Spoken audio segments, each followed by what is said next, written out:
What a nice group. And I love Miami. I love to be with the people.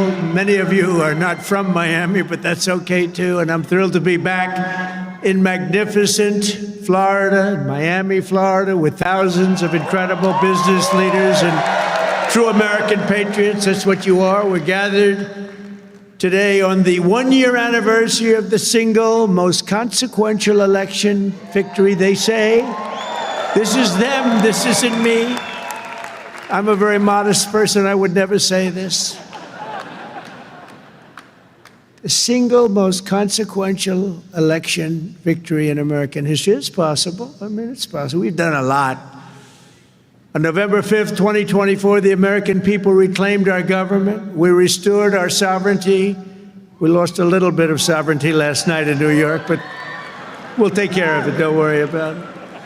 We rescued our economy, regained our liberty, and together we saved our country. On that magnificent night, 365 days ago, you know, I was with a group of very important people, and they say, think of it, last week, just last week, 6 days ago, 7 days ago, they said, you were campaigning 1 year ago. I said, no, it felt like I've been in this position for so long. And it's right. At that point, 1 year ago, I was actually campaigning. We did the McDonald's shot. Remember the McDonald's shot? We did the garbage truck shot. And actually, the McDonald's one was the biggest hit in the history of Google. Can you believe that? Number one, the garbage truck did well, but not as well. I guess there's something about McDonald's, right? But it worked, and we won a tremendous election. We won all 7 swing states. We won the great state of Florida, by the way, by 1.4 million votes, which is unprecedented. Biggest victory ever in Florida, including an 11-point victory right here in a place called Miami-Dade County. We won the popular vote for the first time of any Republican in many decades. We won the Electoral College 312 to 226. And we won 86% of the counties in America. That's a big one. 2,700 to 525. I'd say that's called a landslide, right? We got more votes from African Americans than any Republican candidate in history. We also won a record share of votes from the incredible Hispanic American community. There might be a couple of us left. Biggest vote in history. And above all, we won a resounding mandate to make America great again, which is what we're doing. And every day since, I've been fighting to turn the promise made into the ultimate promise kept. We're going to do our job. We have a big job to do. We've done really well. I think it's the best 9 months, they say, of any president. And I really believe that if we can have a few more 9 months like this, you'd be very happy, you'd be very satisfied. But it's been pretty incredible, with trillions and trillions of dollars being poured back into our country by other countries and other places and people. 1 year ago, we were a dead country. Now we're a country that's considered the hottest country anywhere in the world. It's the hottest country. We are now in the hottest country anywhere in the world. And I'm pleased to report that today the United States has the strongest economy, the strongest borders, the strongest military, the strongest friendships, and the strongest spirit of any nation anywhere. We have the greatest economy right now. A lot of people don't see that. But if you look at what's happening with all the factories, AI, auto plants all over the country being built, that if you would have thought about that 2 or 3 years ago, you would have said it was the opposite. They were all leaving. Now they're all coming in. They're all coming back, and then some. And I think that we can honestly say, and I think you're going to see it even more so over the next 12 months, that this is the golden age of America. This is the golden age. In the prior 4 years, crooked Joe Biden oversaw less than $1 trillion of new investment in the United States. So in 4 years, less than, think of it, less than 1 trillion. That was not doing too good. In 9 months, I've secured commitments of over $18 trillion, and we're going to have $21 trillion within the first year. So Sleepy Joe did, think of that. In 4 years, he did less than $1 trillion. We're going to have 21 trillion in 1 year. I would say it's slightly better. Slightly, just a little bit better. The stock market has set 40-time all-time record highs, and just recently, record high, record high, record high. All of them, all of the different exchanges. GDP growth in the second quarter was an amazing, almost 4%. And as you know, they said, oh, it'll be 2% or 1%. And it's been really helped a lot by the tariffs. It's been really helped incredibly, because this is really a transition period. We went from a horrible, failed country to a tremendous success. It's a transition, and yet we did almost 4%, triple and even quadruple. Almost every other country anywhere in the world. Think of that. In the third quarter, we're on track to achieve an estimated 4.2, maybe more, who knows. I think if you go a couple of years out, you're going to see numbers like you've never seen, because all of these places that are now under construction, they're being built, they're going to be open, and thousands of jobs, hundreds of thousands of jobs are coming in, even building them. But when they open, that's when you're really going to see the numbers. We're building some of the biggest buildings ever built anywhere in the world. The AI buildings, you know, they show displays of them. They can cover the island of Manhattan. They're so big. They literally can cover the island of Manhattan. In 9 months, we've lifted over 600,000 Americans off of food stamps, which is a record. 1.9 million more American-born workers are employed today. Think of that. Almost 2 million American-born workers are employed today, more than when I took office. That's 9 months ago. Can you imagine that? And I tell Republicans, if you want to win elections, you got to talk about these facts, you know. It's really easy to win elections when you talk about the facts. And we have more people working now than at any time in the history of our country. Right now, we have more people working. These are things you have to talk about. It doesn't just happen. You got to tell them. It's wonderful to do them, but if people don't talk about them, then you can do not so well in elections. Wages for workers are rising at the fastest pace in over 60 years. Those are workers, and that's what we love. We love the workers. Since I took office, wages for the typical factory worker are up $1,300. Construction workers' pay is up $2,200, and miners are up nearly $5,000 this year alone.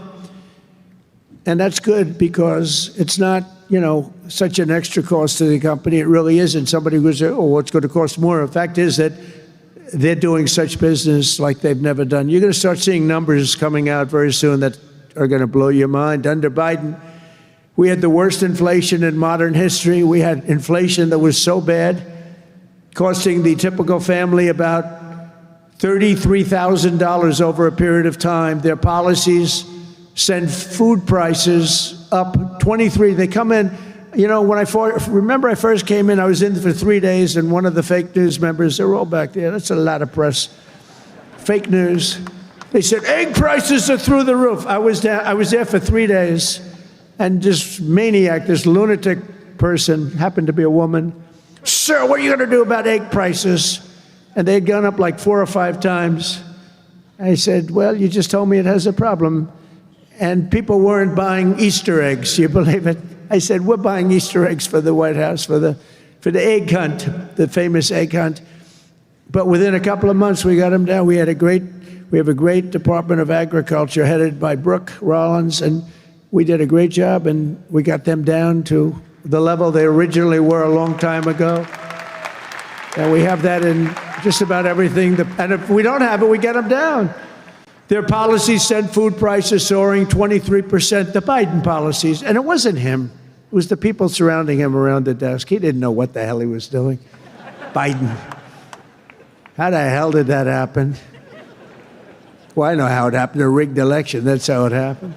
Think of the damage done. Although I must tell you, but this is a much more powerful term. I mean, this is a much better term. In one way, it's bad to see how bad people... You're going to see the same thing in New York, by the way. You watch what happens in New York. Terrible. But you're going to see that same thing. And I hope it doesn't happen, but you're going to see it. Gas prices are surging to $5 a gallon. even higher, and mortgage rates skyrocketed by 152%. But under the Trump administration, all of that is changing. Prices are coming down very fast, and we're bringing them back to the beautiful part where you can have, and you can truly say, we're talking about the American dream again. You didn't used to hear that term. You heard it during my 4 years, and then it disappeared. Now you're hearing it again more than ever. Because we had the most successful economy in the history of our country during my first 4 years. We rebuilt the economy, cut the biggest tax cut in history. We had the biggest tax cut in history, the biggest regulation cut in history. That's why we had the great economy. And now the only difference is we're doing better this time. Actually, we're going to have a bigger, better, stronger economy than the first 4 years. And that was the most successful economy in history. Gasoline prices have plummeted to the lowest in 2 decades, and we're going to soon see $2 gasoline. Think of that, $2 a gallon. It was up to $4.50, $5. And you know, when you get gasoline and you get oil and gas down, it's so big, it's so massive, the importance of it, that everything else starts to follow. And that's what's happening. Grocery prices are way down, and Walmart just announced that the cost of their standard Thanksgiving meal, this is the greatest. They're wonderful. They come out every year with how much does a Thanksgiving meal cost compared to last year, right? And it always goes up, up, up. It's 40%, 30% more. Is 25% lower than 1 year ago. Isn't that great? That's a big deal, Rima. That's a big deal. I don't know if they care about that in Saudi Arabia, but here it means a lot. We got the princess here from Saudi Arabia. She's got a lot of cash. Serious cash, and she's a great person. So she doesn't care about the price of a turkey is down a little bit, you know, she doesn't have to worry about it. Since March, the price of eggs is down 85%. Energy prices are down, interest rates are down, despite the fact that we have a total nincompoop at the Federal Reserve. It was recommended by one of my real great people, who I'd never spoke to again. And the cost of the typical new mortgage is down by nearly $3,000 a year. Day by day, we're making America affordable again. It's going to be affordable again at a really record pace. And, you know, other people are going to take credit. All the mayors and all the governors, they're going to say what a great job. They didn't do a damn thing. Yet as we speak, the Democrats in Congress are trying to put all of this progress at risk and drag us back to the Biden policies of soaring prices, crushing energy costs, massive spending, open borders, let the world come into our country from prisons and from mental institutions, let them pour in, and rampant inflation. That's what Biden gave us, all of those things. With the reckless Democrat shutdown, virtually every Democrat in Congress has voted to hold the American people hostage in an effort to extort hundreds of billions of dollars in new spending. They're demanding free health care for illegal aliens that just came into our country from prisons and from mental institutions, and drug dealers and drug addicts, and they want to give them $1.5 trillion in giveaways that would turbocharge rapid inflation again, as they did the first time. You remember that just a couple of years ago, 4 disastrous years we just had. They were the worst years. Meanwhile, the radical left Democrats are causing millions of Americans who depend on food stamps to go without benefits. They're forcing federal workers to go without paychecks, and they're stranding thousands of travelers at the airports. And you understand it, and they understand it. All because they want to return to the failed Biden policies that created, and also Obama policies. I watched him the other day up talking, well, Donald Trump is a mean person. I'm not a mean person. I just want to have a country that's great again. Is that okay? I'm not a mean person. He's a mean person. He's a divider. He's a divider. Obama, Barack Hussein Obama. And by the way, ask him how he's doing on his museum library. He's got hundreds of millions of dollars of cost overruns. It's come to a dead halt. He built it in not a particularly good location. He's not into real estate, you know. He doesn't know about location. He doesn't know about location, but he built it in a location that's not going to be too good. but the thing has come to a dead halt. It's way over budget. It's sort of like Gavin Newsom in California. He's got a train that was supposed to go from San Francisco to Los Angeles, which is a stupid idea because an airplane is faster. I don't care how fast it goes. And they had plenty of airplanes. San Francisco, inside San Francisco to inside right there, LA. And what they did is they said, oh man, this has been going on for years.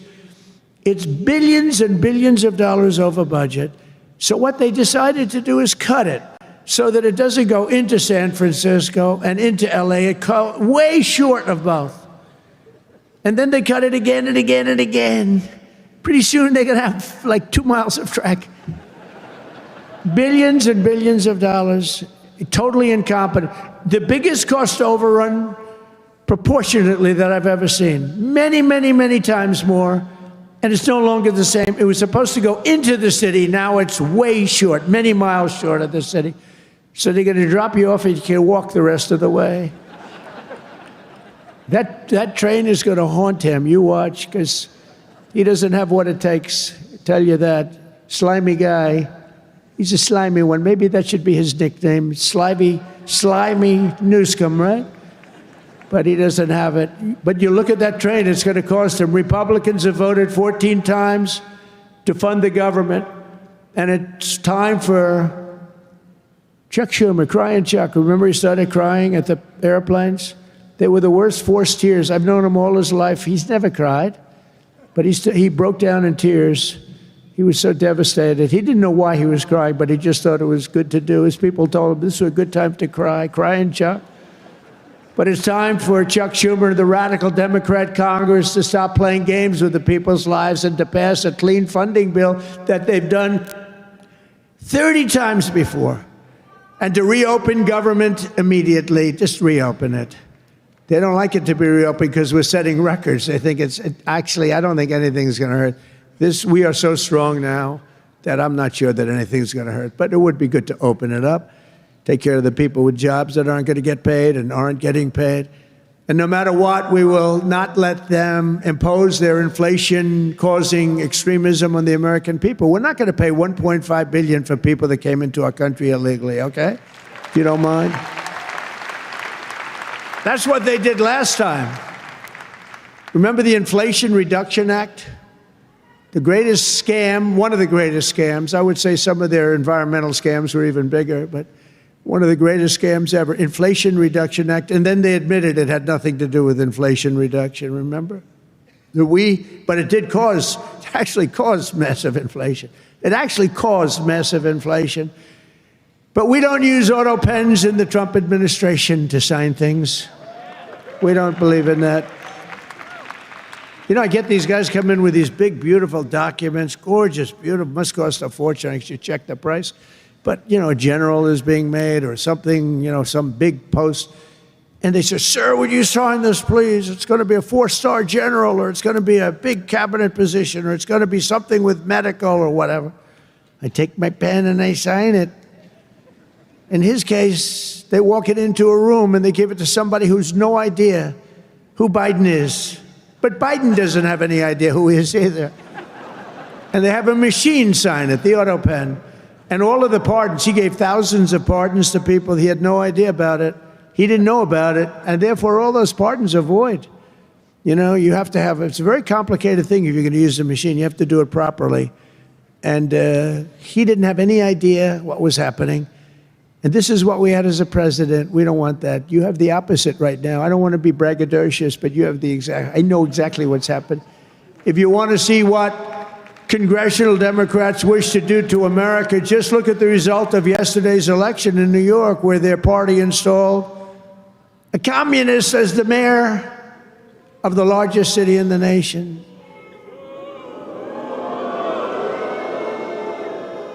Remember, I've said we will never have a socialist elected to any post in our country. I used to say that, and I was right. We skipped socialist and we put in a communist instead. That didn't work out too well. But As I've warned for many years, our opponents are hell-bent on turning America into a communist Cuba or socialist Venezuela, and you see what happened to those places. For generations, Miami has been a haven for those fleeing communist tyranny in South Africa. I mean, if you take a look at what's going on in parts of South Africa, look at South Africa, what's going on. Look at South America, what's going on. You know, I'm not going to, we have a G20 meeting in South Africa. South Africa shouldn't even be in the Gs anymore because what's happened there is bad. I'm not going. I told them I'm not going. I'm not going to represent our country there. It shouldn't be there. Take a look at what's happening in different parts of South America. Take a look at what's happening in different parts of the world. But now the Democrats are so extreme that Miami will soon be the refuge for those fleeing communism in New York City. They flee. They flee. Where do you live? New York City, but I'm trying to leave because I don't want to live in a communist regime. I hope it works out for New York. I love New York. I love New York. When I left New York for the White House, it was good, except we had, you know, the telltale signs of trouble because we had a guy named de Blasio. Do you ever hear of him as mayor? He goes down as probably the worst mayor in history. Then he went to Harvard to teach government. Do you believe it? They took de Blasio, and they took that mayor from Chicago, the woman, the one that gets her hair done very expensively, right? Beautiful hair. She got beautiful, luxuriant hair. And they took her, and she's teaching at Harvard. They're teaching government. And then you hear about Harvard. We're trying to work a settlement with Harvard right now for about, like, a lot of money. I won't tell you what, but you'll be reading about it pretty soon. Because what they've done to Jewish people and what they've done to others is pretty bad, I'll tell you. It's pretty bad. Going to cost them a lot of money. After last night's results, the decision facing all Americans could not be more clear. We have a choice between communism and common sense. Does that make sense to you? Common sense. It's common sense or communism. And you know, you take a look back 1,000 years, it hasn't worked. If it worked, we'd be using it, I guess, but it hasn't worked. Our opponents are offering an economic nightmare. We're delivering an economic miracle. We have delivered in 9 months, this is an economic, the biggest investment of funds in a country in history by many times. That's good. They want higher spending for government and illegal aliens. We want bigger paychecks for American workers and American families, and that's what we're delivering. You see that. They stand for crime and chaos and corruption. We stand for law and order and justice. Also, strong borders. Boy, do we have strong borders.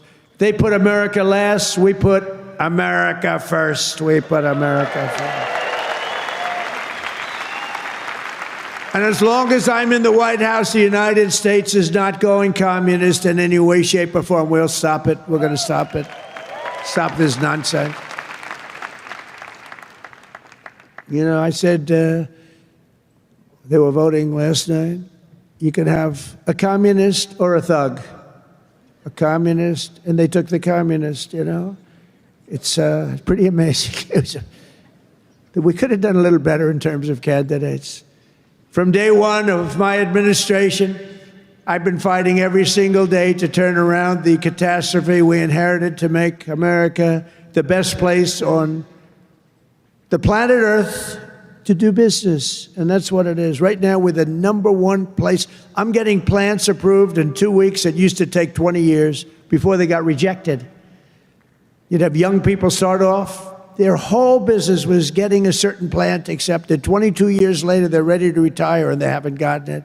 And then they go to a vote, and they get rejected after 22. They wasted a whole life looking for an acceptance. We do it in 2 weeks. We make sure it's good. We make sure it's great and proper, environmentally sound. Takes 2 weeks. My goal is to have the best tax rates, the lowest energy cost, the lowest regulatory burden, the most advanced technology, and the fairest trade deals anywhere in the world. You know, we're leading China. We're leading everybody by a lot in AI.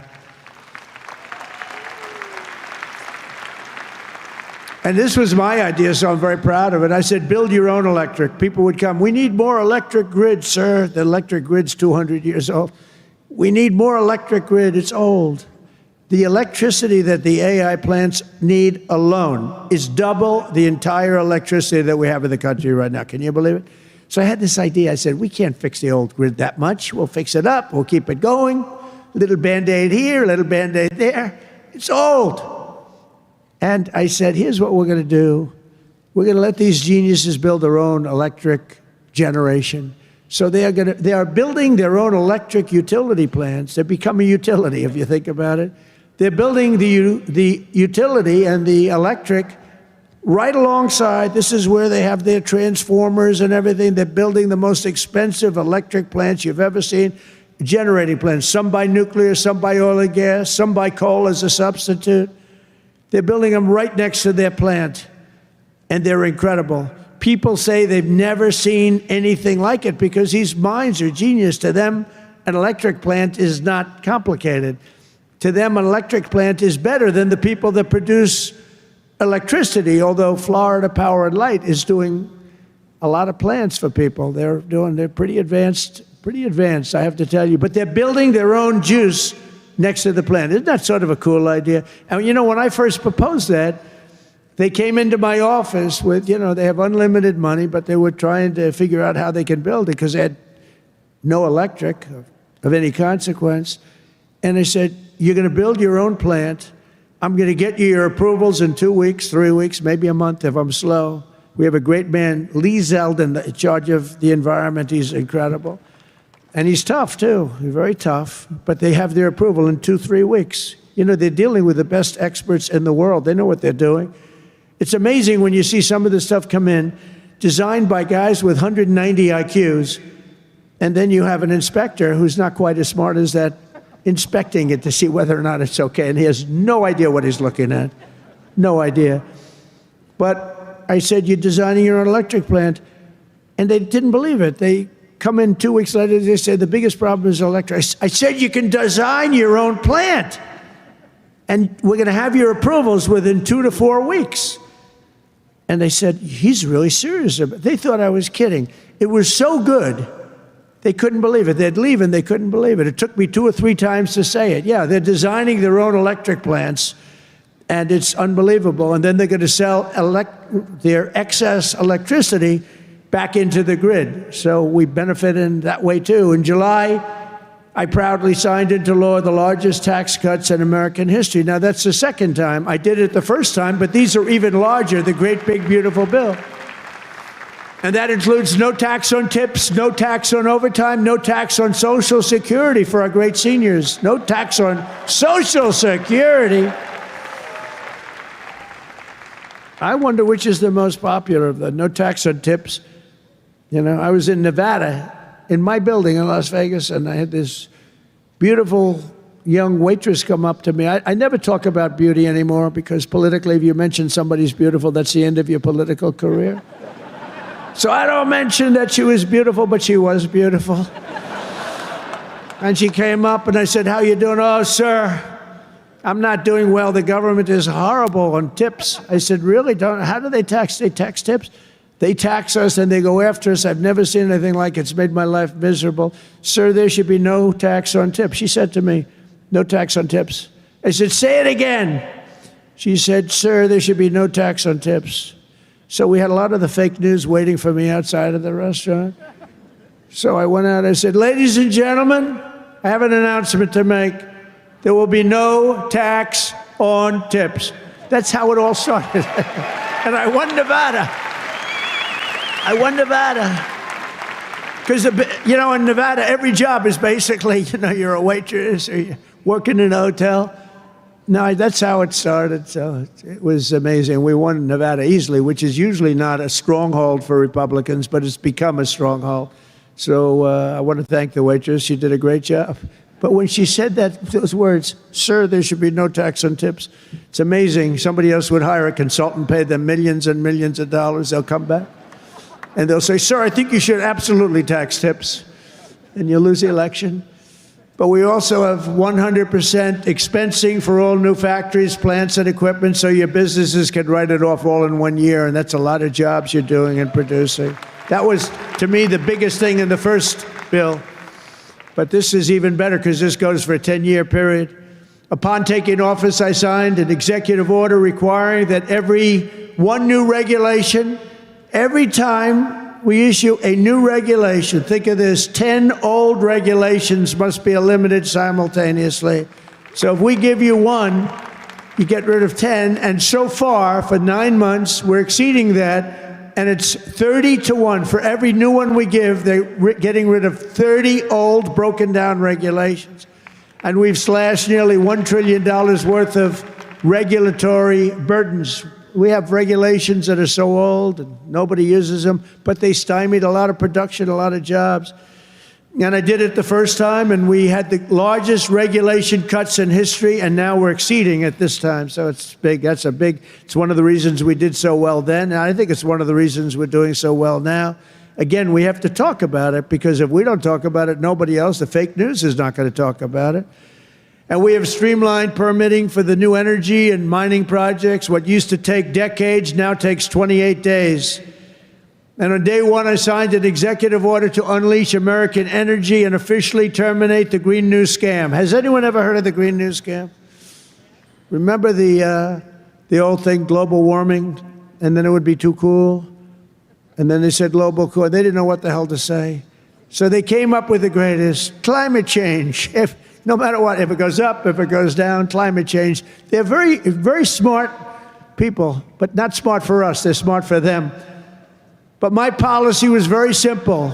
Drill, baby, drill. We're drilling like crazy right now. And to curb inflation, we've slashed the size of government for the first time in years, and we're waging total war on waste, fraud, and abuse like we've never done before. Since January, 100,000 bureaucrats have left the federal payroll.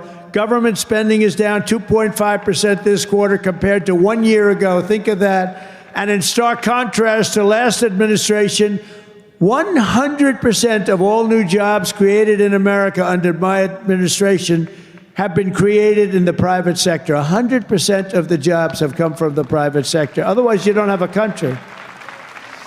I mean, I love government workers, but if you have all government workers, you don't have a country, do you?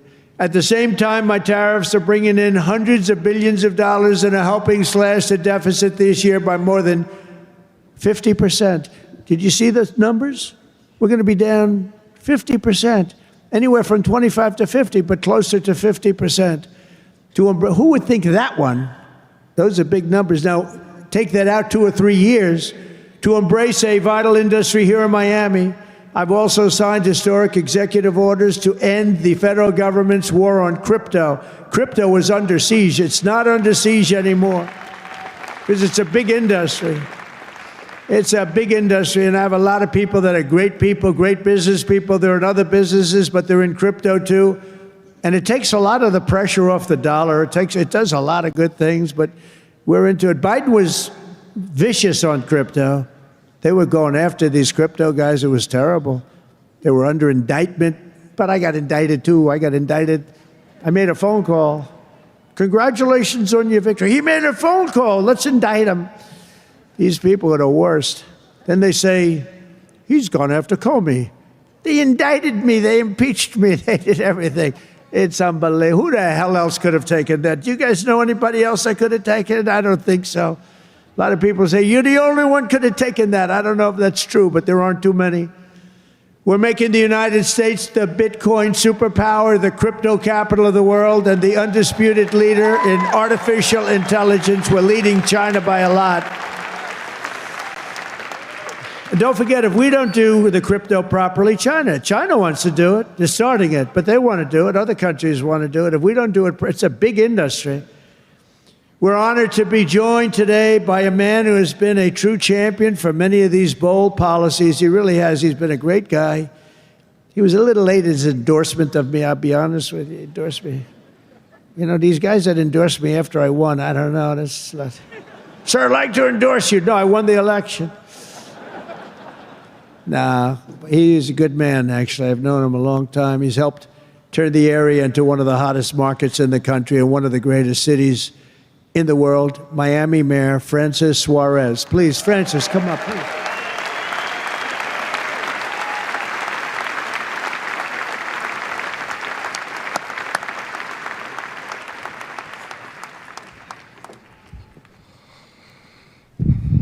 You're never gonna let me forget that one, huh? Thank you. Thank you, my brother. Thank you, Mr. President. Just a little shorter than you were. Oh, it's truly a great honor to be here with you this afternoon and to have you here once again in the great city of Miami. Your leadership and your vision have shaped not only our nation, but also the future of our city. Miami's success today is rooted in the values that are deeply American: opportunity, freedom, safety, and innovation. These are values that you have championed with conviction, and they are the same values that have made Miami a symbol of what's possible.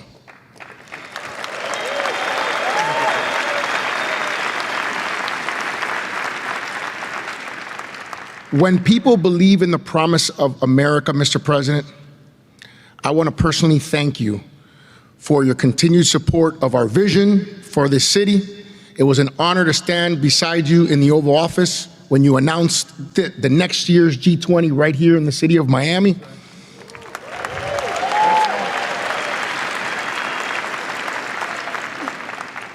Thank you for choosing our city to host what is perhaps the most important and consequential gathering of leaders from around the world. Miami has come a long way, and we will rise to the occasion, Mr. President. On behalf of the people of Miami, it is my privilege and honor here on behalf of my wife, the America Business Forum, Nacho, Sergio, and everyone to give you like real estate, right? I do. Yeah. This is a key that opens some really nice presidential library real estate.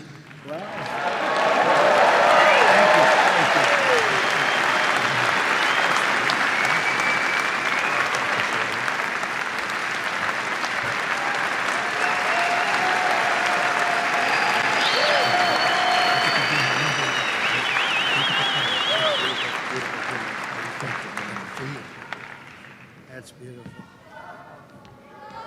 Thank you. Thank you very much, Francis. I appreciate it. And you know, he's really a special guy. I'm going to take this, I'm going to put it in the White House, and then I'm going to move it to Doral in about 3.5 years. We put it right in Doral, right? In the lobby of Doral. A lot of people from Doral. Well, thank you. That's a great honor.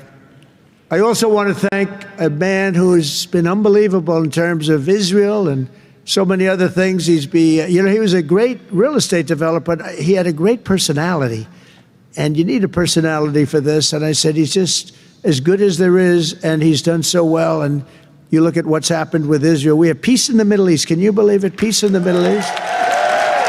And he's special envoy Steve Witkoff. Steve, where are you, Steve?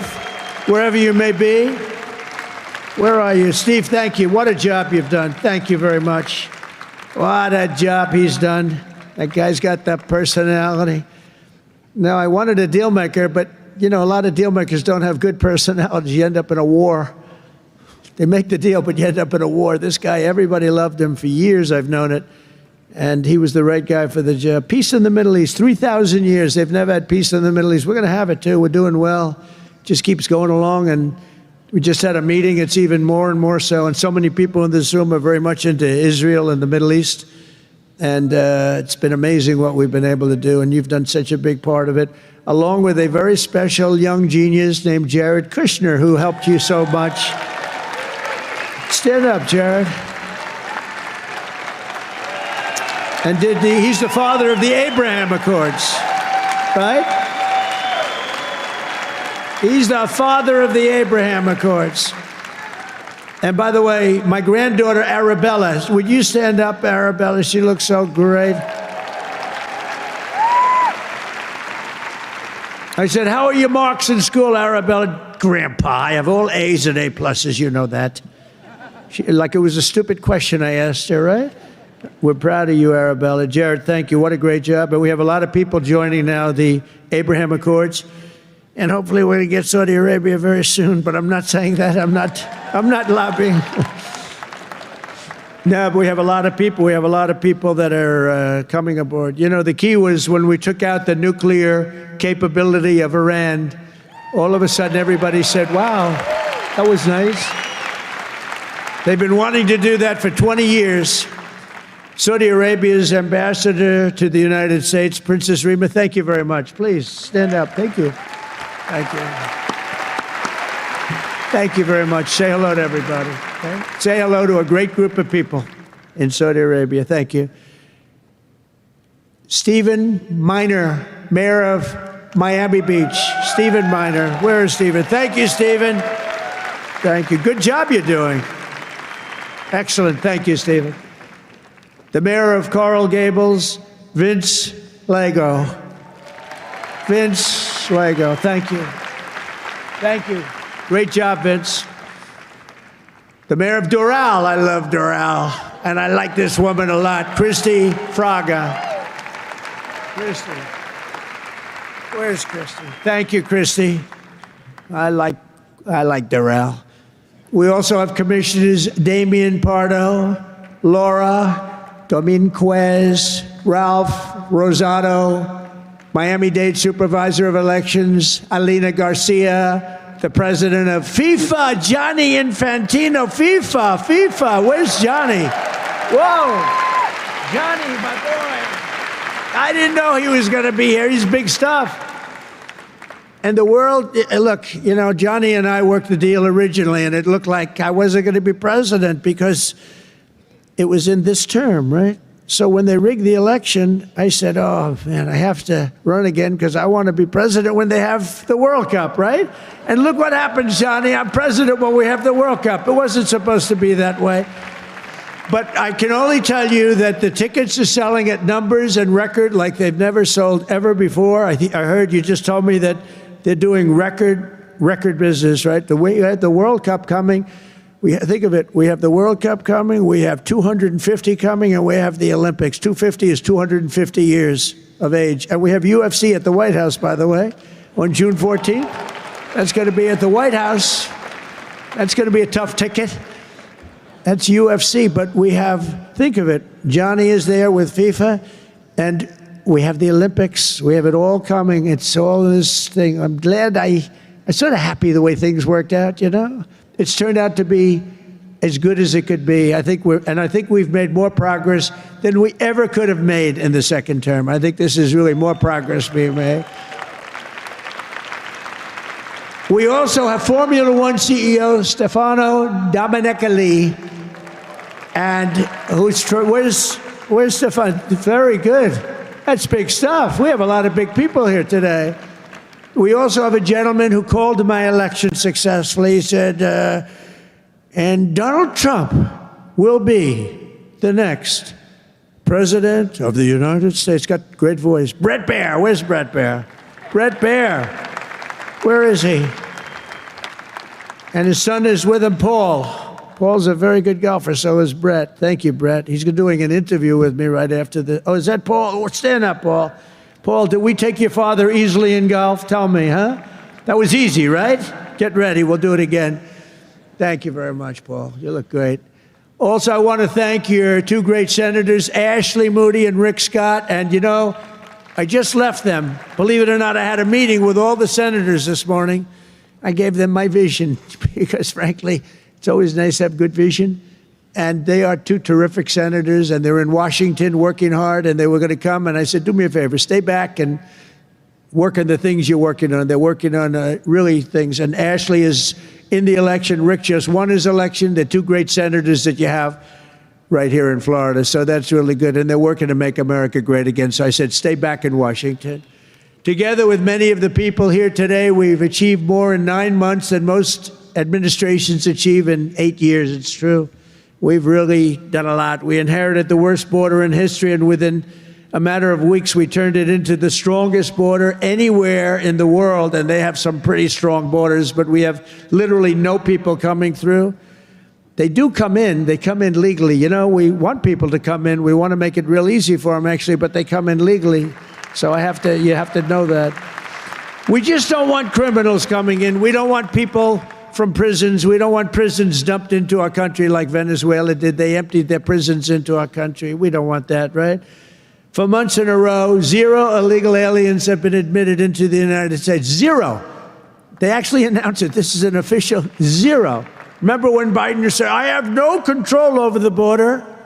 Millions of people pouring through, not people that you could look at them, not that we discriminate. You could look at them and say, these are not going to be perfect for our country. They were rough people that they let in. They had 11,888 murderers, 50% of which murdered more than one people. We don't want them. We're getting a lot of them out. Hopefully we're going to soon have all of them the hell out of here. Either out of here or we have to put them in jail because they're so dangerous. Some are so dangerous we don't want to bring them out. We'll just make sure they never come back in. But this is what they were putting in our country, and it's a disgrace. On day one, I signed an executive order to designate the drug cartels as foreign terrorist organizations.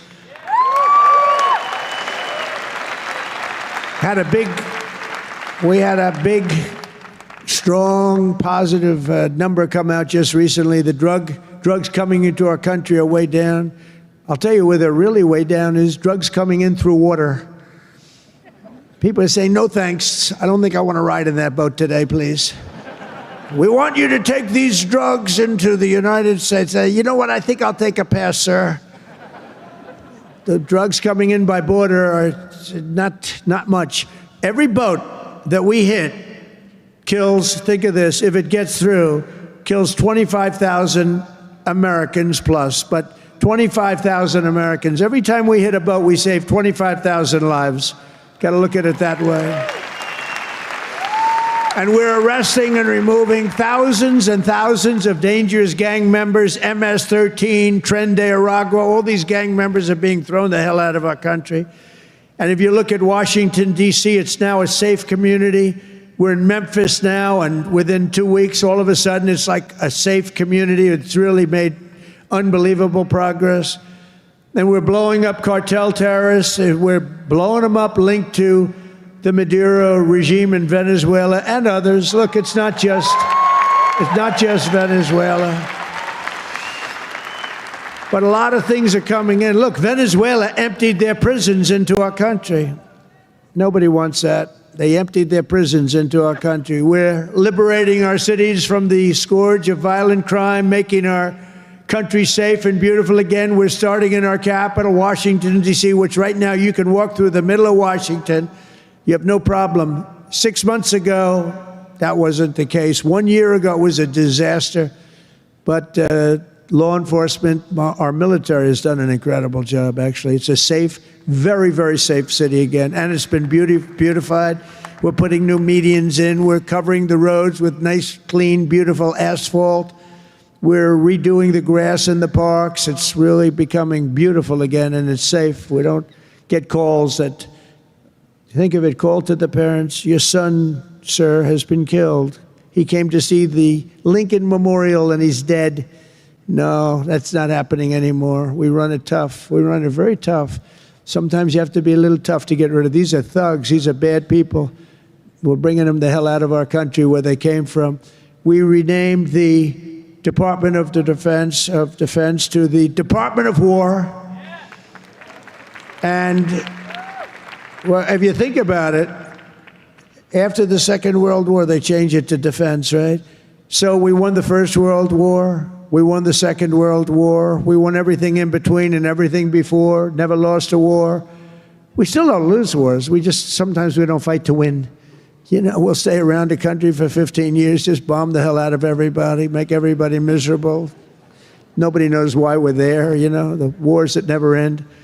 But we made it clear that the days of political correctness in our military, they're over. We don't want to get into wars. I rebuilt the military. We have the strongest military by far in the world. We make the best equipment, the best missiles, the best rockets, the best everything. We redid our nuclear. We're the #1 nuclear power, which I hate to admit because it's so horrible. It's such a horrible situation if it ever has to be used. Russia's second. China's a distant third, but they'll catch us within 4 or 5 years. They want to catch us, and they'll be able to catch us. And we're maybe working on a plan to denuclearize the three of us, so we'll see if that works.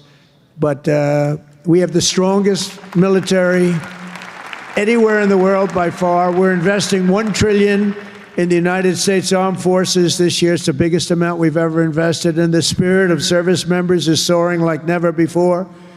We used to have recruiting shortages a year ago. You remember, you couldn't get people to join our military all around the world. You couldn't get them to rejoin. You just couldn't, no matter what you do. That we were way short. Now you can't get into our military. The waiting list, you have waiting lists to get into our military because we have spirit in our country. And all around the world, America is making peace, and we're really making peace through strength because they know they're not going to mess around with us. Nobody's going to mess around with us. You saw what happened. We made a deal with China last week, and we made a deal with Japan last week. We made a deal with Malaysia. They helped us so much. All great economic deals, all great. Great for everybody. In 8 months, I ended 8 wars, including Kosovo and Serbia, the Congo and Rwanda. That was going on for a long time. Pakistan and India. You know, I was in the midst of a trade deal with both of them. And then I read on the front page of a certain newspaper, I said, I don't want to mention the newspaper because it's usually fake news, but I heard they're going to war. 8 planes, 7 planes were shot down.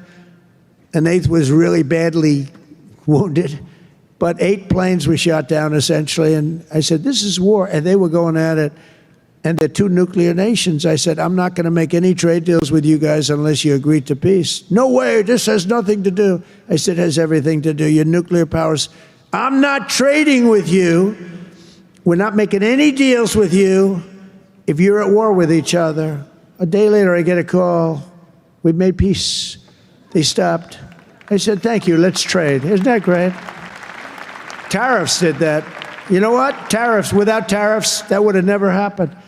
Israel and Iran, Egypt and Ethiopia, Armenia and Azerbaijan, and Cambodia and Thailand. All of them were in war, starting war. Some of the wars were 32 years old. One was 38 years old. Amazing. They tried to, President Putin, I spoke to him 2 weeks ago, and he said, on the one, he said, we've been trying to settle that war for 10 years. We weren't able to do it. You got to settle. I got some of these things settled in an hour. No help from the United Nations at all. The only thing I got from them was a blank teleprompter. Remember I went up there, Princess?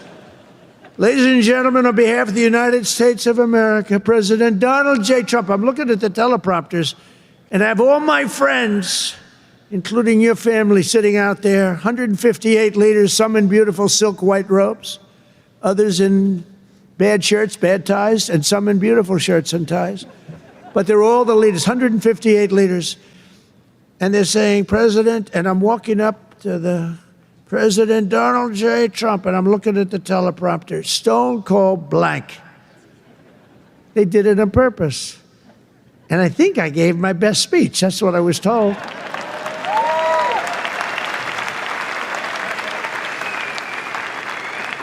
But it still wasn't a great feeling. I'm walking up very slowly. You know, I'm 20 feet. I'm trying to walk slowly because I see it's not working. They're dead. They did it on purpose. But it worked out okay. Not great people. Most important of all, for 4 weeks ago, and this is very important, we brokered the historic peace deal that ended the war in Gaza. And it's a serious end, too. You know, I read a lot of people, oh, it's very tenuous. Jared and Steve, I don't think it's tenuous, do you? I hope it isn't, because otherwise I'll have to cross it off. I'll have to say I only ended 7. But that was a tough one, right? That was a tough one. But there's nothing tenuous about it. It's a serious end. Gaza has been a disaster for so many years, and I think it's an end. I think you're going to see some tremendous things happening. We just had a meeting just before I got up, and some great things are happening. And with Israel and peace in the Middle East, it's amazing, actually, what they've done. And what you two guys have done have been incredible. True. On day 1 of my administration, I signed an executive order to slash federal funding for any school that pushes critical race theory or transgender insanity on our youth.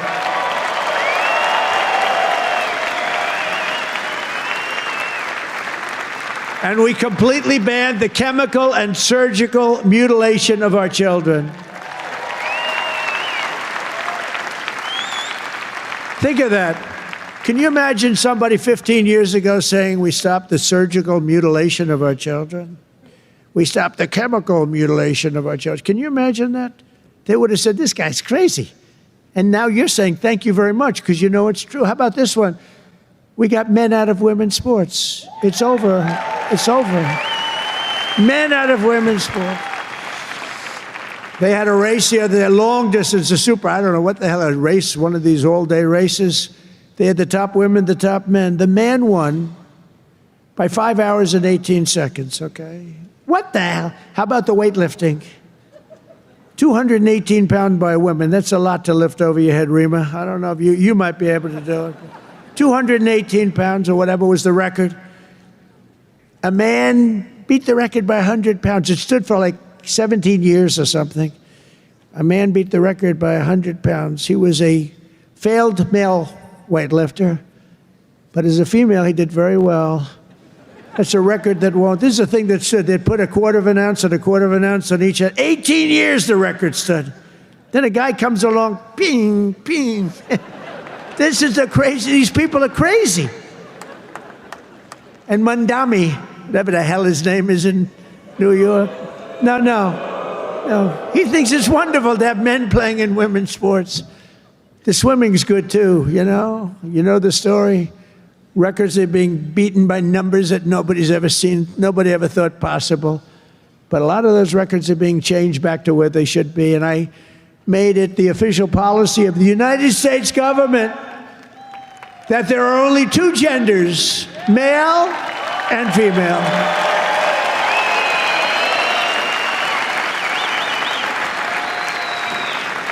And we're restoring the name of a great president, William McKinley, to Mount McKinley, the beautiful Alaska mountain I renamed. Think of that. They took the name of McKinley. He was a great president.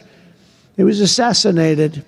He was a great president for tariffs. He was the tariff king, and he made our country very rich. And then Teddy Roosevelt spent the money on the Panama Canal and many other things. And everyone thinks Teddy was a great president. He was. But the one who built all that money was McKinley. So we renamed the mountain back to Mount McKinley. Is that okay? I think so. You know, I'll tell you what, who's happy about that is the great state of Ohio. He was governor of Ohio and became president, did a great job, made the country very rich. He was killed. Mount McKinley was named, and then the name was taken off. And we put it back on. And I renamed the Gulf of Mexico to the Gulf of America. That was an easy one. That was an easy one, Johnny. That was easy. You know, look, we have 92% of the shore. I used to say when I was a child, I'd say, how come it's called the Gulf of Mexico? It's mostly America. You know, all the way, it wraps around Florida, all the way up. It's 92% of the shoreline. I said, I think to me it's the Gulf of America. Little did I know I'd have the chance to do it. I did it very quickly. For years, our country was run by radical scoundrels and far-left bureaucrats who created one catastrophe after another, wrecking our economy, erasing our borders, and surrendering America's power and standing all over the world. But after just 1 year since that glorious election, I'm thrilled to say that America is back. America is back. Bigger, better, stronger than ever. And in conclusion, jobs are returning, businesses are booming, and America is respected again, perhaps like never before. Our country is respected again like never. They were laughing at our country. We had a guy who couldn't walk up a flight of stairs, kept falling. It's very embarrassing. You know, at Air Force One, I go, sir, would you like the short stairs or the long? I say, give me the long every single time, please. The short ones, they call them the children's stairs. I don't want the children's stairs. Doesn't look so good coming out of the children's stairs. Now, if the weather's bad, it's okay, right? If you don't mind. But the communists, Marxists, socialists, and globalists had their chance, and they delivered nothing but disaster. And now let's see how a communist does in New York. We're going to see how that works out. And we'll help them. We'll help them. We want New York to be successful. We'll help them a little bit, maybe. For all of these failed and discredited, really discredited if you think, ideologies of the past, their day is over, their grip is broken, and their time is absolutely done. The golden age of America has begun, and we are just getting started. It's a golden age like you've never seen before. From the steel mills of Pittsburgh to the oil wells of Houston, from the car plants of Detroit, and those car plants are pouring into our country, to the coal mines of West Virginia, those coal mines are opening up one after another. Clean, beautiful coal. You're not allowed to use the word coal unless you say, in my administration, unless you use 2 words before it. Clean and beautiful. Biden would say, unless you use 2 words before it, here you go, clean. He said, what happened to the other word? Remember those things? He'd say 3 words and mean 2. But the West Virginia mines are doing unbelievable now. Wyoming is doing unbelievable. It's clean, beautiful coal. And from the bright lights of Las Vegas to right here in beautiful Miami, America is proud. America is confident. America is growing and successful. America is a great nation again. We're a great nation again. It's happened faster than I thought. I'll be honest again. We're respected by everybody. We are really, you see the way I get treated. I get treated that way. I guess a little has to do with me, but a lot has to do with the fact that I'm representing this country. America is respected again. America is a great nation again. The American dream is surging back to life, and we will never let the American dream die. Together we will make our country stronger, richer, safer, freer, and greater than ever before. And every day my administration will fight, fight, fight, and America will win, win, win. I want to thank you, Miami. I want to thank you, Mr. Mayor. I want to thank everybody for being here. God bless you, and God bless America. Thank you very much. Thank you, everybody.